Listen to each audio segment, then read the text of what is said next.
आखिर कौन थे वे ऋषि जिनके पास था ब्रह्मांड का सबसे शक्तिशाली अस्त्र। आखिर वो अस्त्र कौन सा था जो ब्रह्मा के ब्रह्मास्त्र, भगवान शिव के पशुपता अस्त्र और विष्णु के नारायण अस्त्र से भी कई गुना अधिक शक्तिशाली था। हमारे धर्म ग्रंथों और महापुराणों में अलग अलग युगों में कई भयंकर दिव्य अस्त्रों का वर्णन किया गया है। हमारे हिंदू धर्म के त्रिदेव यानी ब्रह्मा विष्णु महेश के पास ब्रह्मांड के सबसे शक्तिशाली दिव्य अस्त्र बताए गए हैं, जैसे ब्रह्मा जी का ब्रह्मास्त्र, विष्णु जी का नारायण अस्त्र और भगवान शिव का पशुपताय अस्त्र। लेकिन क्या आप जानते हैं कि ब्रह्मांड का एक ऐसा अस्त्र भी था जो इन तीनों ही शक्तिशाली अस्त्रों और शस्त्रों से कई गुना ज्यादा भयंकर था। ये कोई और नहीं बल्कि ब्रह्मदंड था। तो आखिर कितना शक्तिशाली था ब्रह्मदंड अस्त्र और इस अस्त्र पर किसका आधिपत्य हुआ करता था? दरअसल ब्रह्मदंड से जुड़ी हुई एक खास गाथा हमें मिलती है, जहाँ पर भगवान श्री राम के दो सर्वश्रेष्ठ गुरु यानी महर्षि विश्वामित्र और महर्षि वशिष्ठ के बीच में एक भयंकर युद्ध हुआ था। उस समय ही इस सर्वोच्च शक्तिशाली अस्त्र का उपयोग किया गया था। दरअसल महाभारत के वन पर्व अध्याय 174 के अनुसार महर्षि वेदव्यास युधिष्ठिर को गाथा सुनाते हुए बताते हैं कि महर्षि विश्वामित्र एक महर्षि होने से पहले एक क्षत्रिय राजा हुआ करते थे।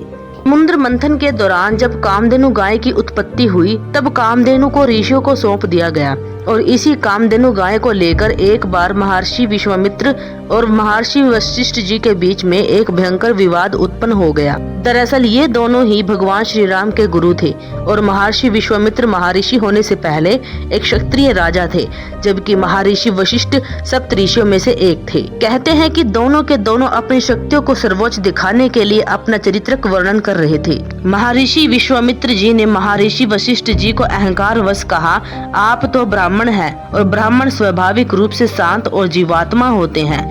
ब्राह्मणों में बल नहीं होता, बल शक्तियों का स्वभाव है, इसलिए मैं बल पूर्वक कामधेनु गाय को ले जाऊंगा। विश्वामित्र जी की बात सुनकर महर्षि वशिष्ठ ने कहा, अगर आपकी ऐसी इच्छा है तो वैसा ही कीजिए, लेकिन ये कार्य मैं आपको पूर्ण रूप से करने नहीं दूंगा।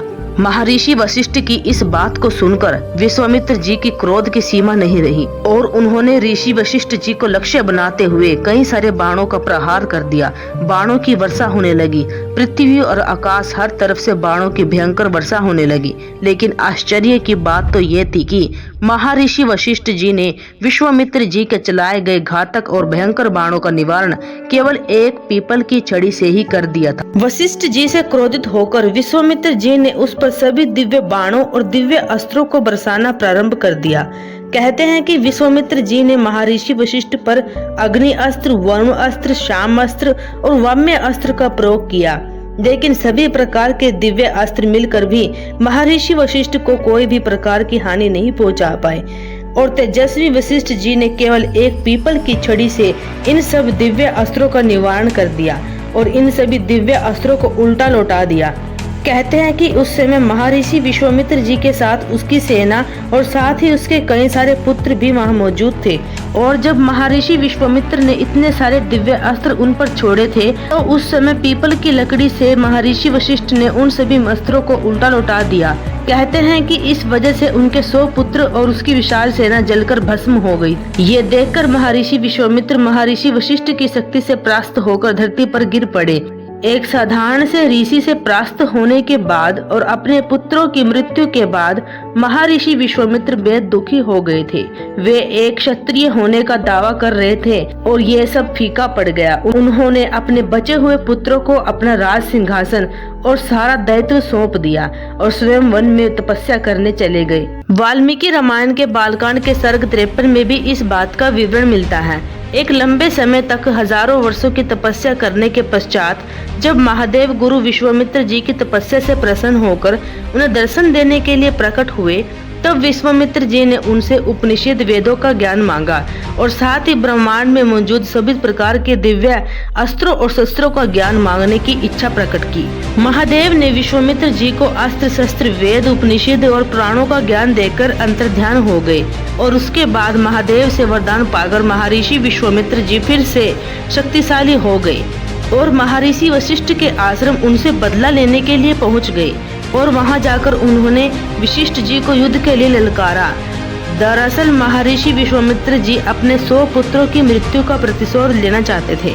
उनके नेत्रों में बदले की आग थी, जिसके कारण उनके क्रोध से पूरा का पूरा तपोवन जलकर भस्म हो गया। महर्षि विश्वामित्र जी के इस कृत्य से क्रोधित होकर वशिष्ठ जी ने विश्वामित्र जी को सबक सिखाने के लिए ब्रह्मांड का सबसे शक्तिशाली और भयंकर अस्त्र का प्रयोग किया था, जो था ब्रह्मदंड।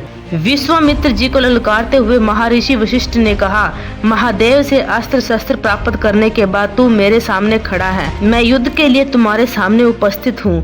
अपने जितनी शक्ति का प्रयोग कर सकता है तू कर, और आज मैं तुम्हें दिखाऊंगा एक ब्राह्मण की असली शक्ति क्या होती है। कहते हैं कि वशिष्ठ जी की ललकार सुनकर जैसे ही विश्वामित्र जी ने अस्त्र चलाया, महर्षि वशिष्ठ जी ने उनका तुरंत ही निवारण कर दिया। फिर तो विश्वामित्र जी ने एक के बाद एक वरुण अस्त्र, इंद्र अस्त्र, यहाँ तक कि ब्रह्मांड के सबसे शक्तिशाली अस्त्रों को छोड़ना शुरू कर दिया। इतना ही नहीं, विश्वामित्र जी ने ब्रह्मपाश, कालपाश, वरुणपाश, धर्मचक्र, कालचक्र, विष्णु चक्र, वाव्य अस्त्र, काल अस्त्र जैसे महाविध्वंसकारी अस्त्रों का प्रयोग किया। लेकिन वशिष्ठ जी ने अपनी एक ही शक्ति से उन सभी को वापस लौटा दिया और उनका तुरंत ही निवारण कर दिया। इसके बाद महर्षि विश्वामित्र जी ने ब्रह्मांड के 3 सबसे शक्तिशाली अस्त्रों को छोड़ने का निश्चय किया। वो थे ब्रह्मा जी के ब्रह्मास्त्र, विष्णु जी के नारायण अस्त्र और शिव जी के पशुपता अस्त्र। उन तीनों को ही उन्होंने एक ही बारी में छोड़ दिया। लेकिन कहते हैं कि तीनों ही भयंकर अस्त्रों का निवारण महर्षि वशिष्ठ जी ने अपने ब्रह्मदंड से ही कर दिया। जिस समय महर्षि वशिष्ठ जी ने सभी अस्त्रों शस्त्रों का निवारण किया, उस समय उनका रूप अत्यंत भयानक हो गया था। वो क्रोध की अग्नि से तप रहे थे, जिसे देखकर पूरा ब्रह्मांड कांप गया। तब ऋषि मुनियों और सप्त ऋषियों ने महर्षि वशिष्ठ को शांत कराया। देवता भी वहां पर प्रकट हुए। सब ने महर्षि वशिष्ठ जी को शांत होने के लिए कहा। महर्षि वशिष्ठ की इतनी शक्तिशाली शक्तियों को देखकर विश्वामित्र जी भी हैरान थे और युद्ध को समाप्त करके उदासीन हो गए। इस घटना के बाद महर्षि विश्वामित्र जी ने महर्षि वशिष्ठ जी से क्षमा मांगी और खुद भी दोबारा तपस्या करने के लिए चले गए। तो आप भी समझ गए होंगे कि ब्रह्मदंड भी कोई ऐसा वैसा मामूली अस्त्र नहीं था। इस अस्त्र को प्राचीन काल में ऋषि मुनि एक रक्षा कवच के लिए उपयोग लाते थे और यह ब्रह्मांड के सभी अस्त्रों को निगलने की शक्ति रखता था, और समय आने पर आप उसी ब्रह्मदंड अस्त्र से निगले हुए अस्त्रों को वापस किसी और पर छोड़ सकते थे। इसलिए ब्रह्मदंड अस्त्र को दुनिया का सबसे शक्तिशाली अस्त्र कहा जाता है। ऐसी रोचक वीडियो के लिए चैनल से जुड़े रहिए।